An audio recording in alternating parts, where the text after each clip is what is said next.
aklıma. Hepsimiz toplu sofra dolu. Çok adına saat hem de şaka. Şimdi hepsinin kendi yolu. Ağlatlarız her gün yaşama. Küçüklük geçti nice bir düş. Sağ ol derim ana babama, ki onlar beni böyle büyütmüş.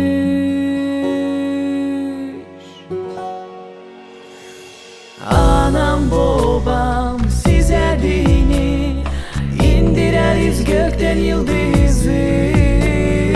Pahalı günler kalır geri, korusun ko Allah'ım sizi. Pahalı günler kalır geri, korusun ko Allah'ım sizi.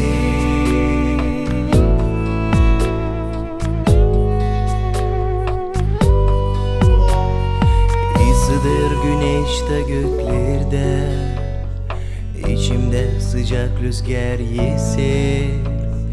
Babamdan pahalı yok dünyada, anamı değiştirmeyecek kimse. Eksirek geliriz dolaşma, ne kısa bu yaşamak bizi. Titrer her gözümde yaşlar, hep büyüdükçe anlarım sizi.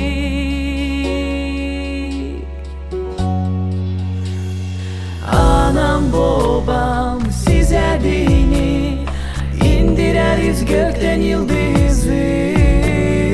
Pahalı günler kalır geri, korusun ko Allah'ım sizi.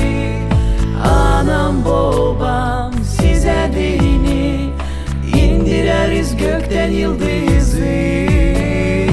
Pahalı günler kalır geri, korusun ko Allah'ım sizi.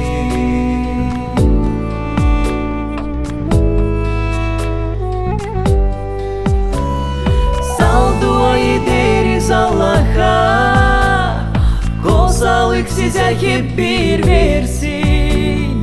Bir zaman bizim de uşaklar hep bizim gibi dua etsin.